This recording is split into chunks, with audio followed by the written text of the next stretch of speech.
31 दिसंबर रात के बिल्कुल 11:59। लाइट्स चमक रही थीं, म्यूजिक इतना लाउड था कि दिल की धड़कन भी दब जाए। सब हैप्पी न्यू ईयर के लिए तैयार थे, लेकिन इसी शोर के बीच एक चीख ऐसी दब गई जैसे किसी ने जानबूझकर उसे सुनना ही ना हो। सुबह जब फार्म हाउस का गेट खुला तो नए साल की पहली सुबह एक लाश के साथ हुई। शहर से लगभग 40 किलोमीटर दूर एक बड़ा सा फार्म हाउस। हर साल यहां न्यू ईयर पार्टी होती थी। इस बार भी 8 दोस्त आए थे। कॉलेज के जमाने से 7 सालों पुरानी दोस्ती। सब अलग अलग जिंदगी में थे, लेकिन इस रात सब फिर से एक हो गए। कोई बिजनेस में था, कोई प्रॉपर्टी के काम में, और कोई अपनी लाइफ से भागकर यहां आया था। म्यूजिक शुरू हुआ, ड्रिंक्स चलने लगी। हंसी के बीच कुछ बातें ऐसी भी थीं जो अधूरी रह गईं। एक दोस्त बार बार फोन चेक कर रहा था, एक चुप था, बहुत चुप, और एक थोड़ा ज्यादा गुस्सा पी चुका था। सब कह रहे थे रिलैक्स, न्यू ईयर है, लेकिन कुछ चीजें न्यू ईयर के नाम पर भी चुप नहीं होती। रात के करीब 1:15 म्यूजिक एकदम से बंद हो गया।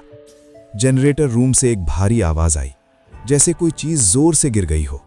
2 लोग वहां तक गए, फिर लौट आए। उन्होंने कहा कुछ नहीं है, और पार्टी फिर से शुरू हो गई। 12 बजे का काउंटडाउन शुरू हुआ। 3, 2, 1, हैप्पी न्यू ईयर। सब गले मिले, सेल्फीज लीं, फायरवर्क्स देखे। इस 1 मिनट में सब एक ही जगह थे। यही बात बाद में सबसे बड़ी पहेली बन गई। पार्टी धीरे धीरे थक गई। लोग अपने अपने कमरों में चले गए। एक कमरा पूरी रात बंद रहा।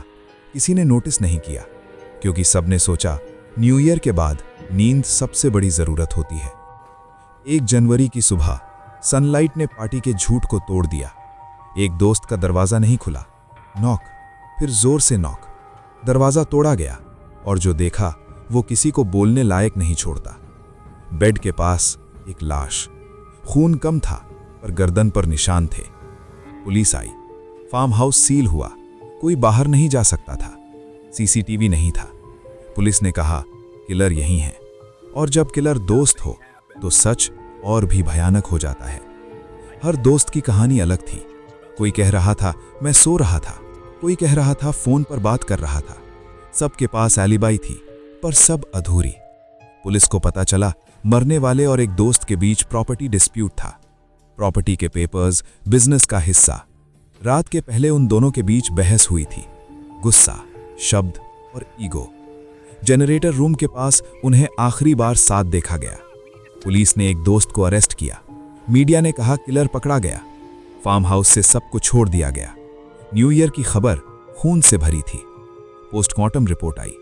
मौत का टाइम 12:05 से 12:15 के बीच। पुलिस रुक गई। इस वक्त तो सब दोस्त एक साथ काउंटडाउन कर रहे थे। मतलब क्या कोई भी अकेला नहीं था?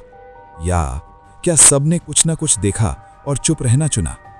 क्या वो चीख सबने सुनी थी? केस आज भी ऑफिशियली सॉल्व नहीं है। अरेस्ट हुआ, पर कन्विक्शन नहीं। सब दोस्त अपनी जिंदगी में वापस चले गए, पर वो रात किसी को नहीं छोड़ी। कभी कभी कत्ल हाथ से नहीं होता, कभी कभी कत्ल होता है चीख को इग्नोर करने से। न्यू ईयर की उस रात एक नहीं, सब दोषी थे। न्यू ईयर नई शुरुआत का वादा करता है, पर कुछ राज नए साल के साथ और गहरे हो जाते हैं। असली हॉरर भूत नहीं होता, असली हॉरर होता है वो खामोशी जो हम खुद चुनते हैं। Like, share and subscribe unfiltered Himanshu YouTube channel.